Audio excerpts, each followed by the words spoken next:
Okay, good morning. So, nung last time, pinakita ko sa inyo ito. Tapos, may tubig. So, nagli-leak. So, hindi ko pa siya nalalagyan ng kung ano man yung pwedeng ilagay dito para hindi siya mag-leak. Hindi ko rin kasi mahugot na. Dati nahugot ko pero baka kailangan initin ko muna. Tapos hugutin ko, tapos lagyan ko ng kung ano man sealant yung nilagay ko dati. Parang elastosil yata yung nilagay ko dati sa paligid niyan, tapos ipapasok ko ulit. Pero kahapon, since hindi ko na matanggal, tapos wala din dito yung heat gun ko, sinukatan ko na lang muna. So yan, approximately mga 6 inches from center yung mga check na yan. So yan, 7 yan.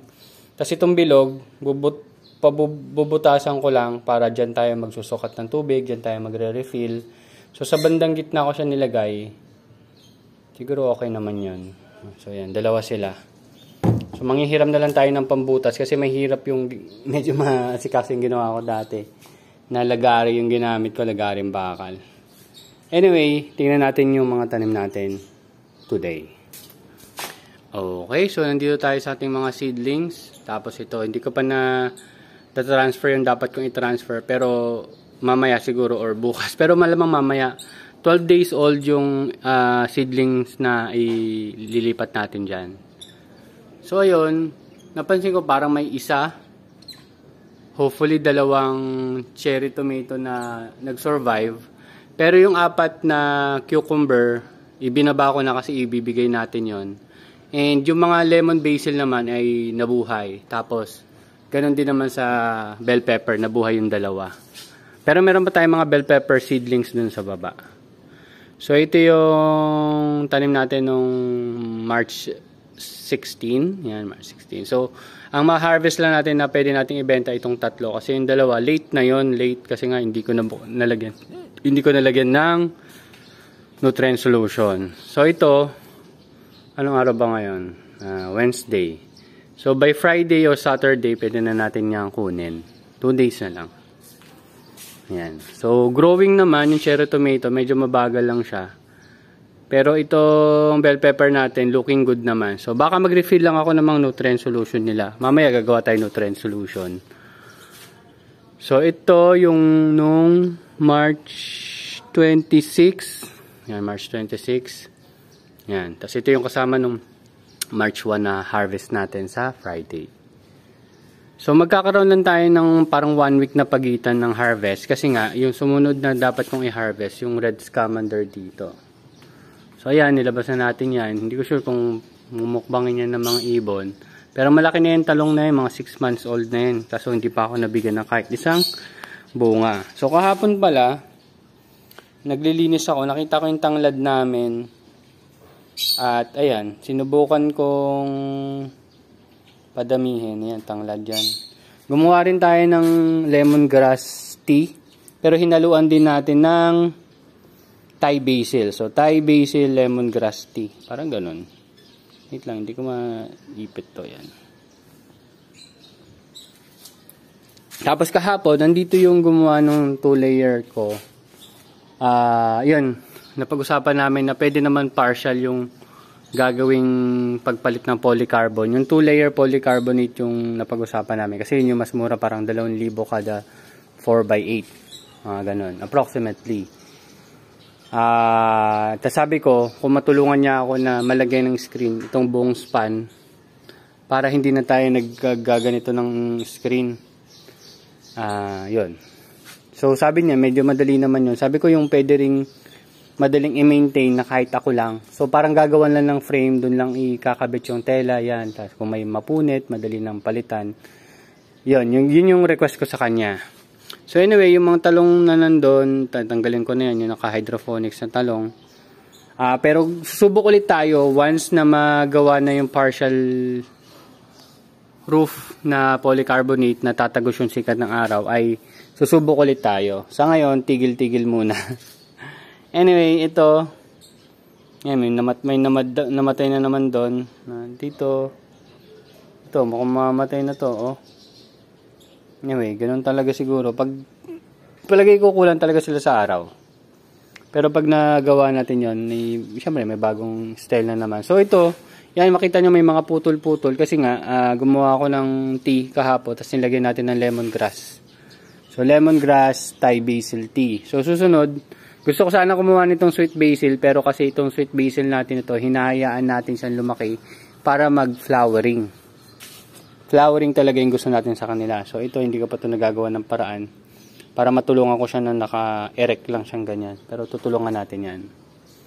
So far, so good naman dito sa ating tawag dito sa ating cucumber. Medyo parang kada araw kailangan ko siyang iikot Oo, yan. Basta iikot mo siya araw-araw, yan. Ito, taas na. And, hopefully, parang flower to hindi ko talaga sure.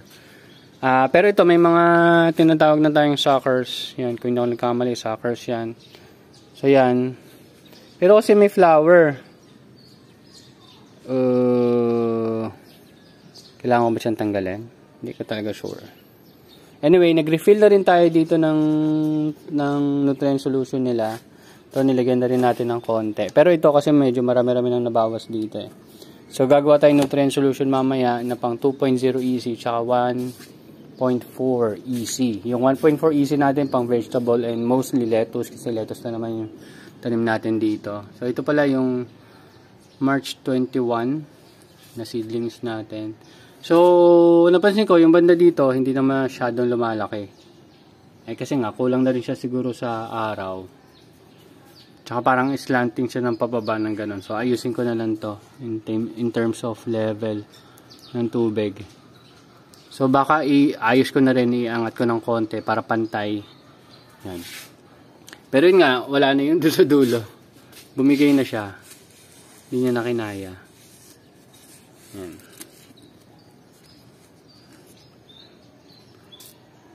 So, ito yung scamander. So, pag nag-harvest na siguro ako nung March 1, isabay ko na to, tanggalin ko na to dito para may space tayo pang almighty. Pero pwedeng hindi ko pa rin muna tanggalin kasi wala pa naman tayong ipapalit. Andun pa sa seedlings.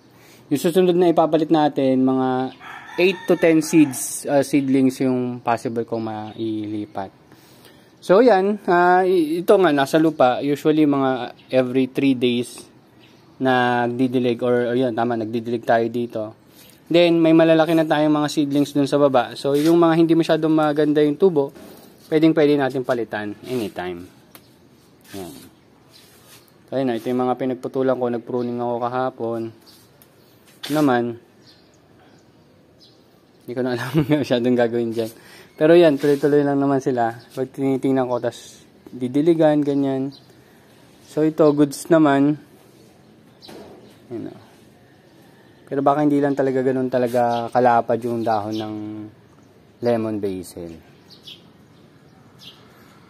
Siguro pag nag-start na silang mamulaklak, tsaka ako magpupruning, lagay ko, it's better.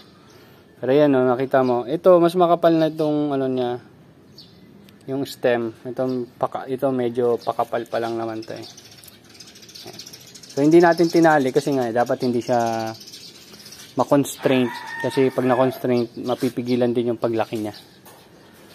Yan. So ito yung bell pepper natin, cherry tomato. So mukhang goods naman and hopefully makapagpatubo tayo or makapagpabunga kumbaga.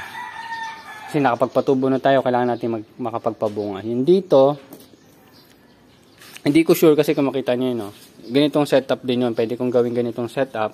So, hydroponics ulit or pwedeng gumawa ko ng ganito na sa lupa naman. Pwede naman natin try lang din naman sa ngayon. Pero hopeful ako dun sa bell pepper na makapagpabunga tayo. So far 2 days na lang is 1 month na to, pero itong bell pepper natin 1 month na natin kasi 14 to March 14, ito March 19. Ngayon ay April 17. So 2 days na lang, 1 month old na to. And hopefully after 2 weeks pa ay meron na tayong ma-harvest dyan na cucumber. Jackson yung variety niyan Hindi ko sure kung okay, pero sana.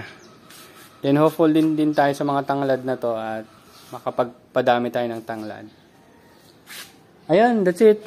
Yun nga, yung regarding sa portion na gagawin. Ito, nakita nyo itong frame na to. Ito, triangle. Yan. Triangle. Tapos dito, yan, dyan lang. Yan. Yung papunta doon. Tatanggalin, yan yung pangapapalitan na parts. Tapos gagawin polycarbonate na transparent 2 layer. And hopefully makatulong yon in terms na maliwanagan ito. At kung maliwanagan ito, syempre, at the same time, pag naggawa na rin ng screen, yung iniisip kong isang setup, which is yung NFT, pwede na nating subukan. Ang mangyayari, magkakaroon tayo ng mga, tawag doon? Basta yung rack na ganyan, dyan, pa ganyan. Pero maiksi lang, siguro mga 5 heads lang per ano ba yun? Per haba, ayan, tas dyan. Lagay natin dyan, pag gano'n. Para medyo madali lang din siyang linisan kasi nga, hindi naman ganun kalaki yung pwesto natin. So, hindi natin kailangan yung sobrang habang setup. Tapos, lilinisan mo, baka mas mahirapan pa ako. So, mga 5-5 lang. Mas masikaso lang siguro in terms of setup. Pero pag-aaralan naman din natin. So, magpapalagay tayo siguro ng saksakan dito. Or kung ano man pwedeng gawin. Kasi nga, magkakaroon na tayo ng reservoir. Tapos yung mga part, kung sa may mga tanim yung nanay ko na ornamentals, dito sa part na to, kasi magkakaroon na ng liwanag to, dyan sa part na yan, gagawa na tayo ng setup na parang ganon. Ayan. So, pwede rin din subukan natin na hindi naman kratky, yung tinatawag nilang, yung nasa ano, nasa cockpit. Yan, cockpit. It's either drip irrigation gawin natin, no? Drip fertigation na tinatawag nila, na yung irrigation mo ay may fertilizer na, pwede rin natin subukan yon. Or manual dilig na lang din muna, then study natin kung gaano katagal yung next na dilig natin. Parang ganon. Hindi ko sure kung ano yung magiging consistent. Malamang mas magiging consistent yung fertigation na tinatawag nila. Ayun. So in case naman sa comparison, mas malaki yung bell pepper dito kumpara doon, considering na parehas ko silang tinanim nung araw na yon. So it means, kasi dito nakapagpatubo na talaga, nakapagpalaki na tayo dito ng bell pepper, nakapagpabunga na rin tayo. Mas maganda talaga yung liwanag dito kumpara doon.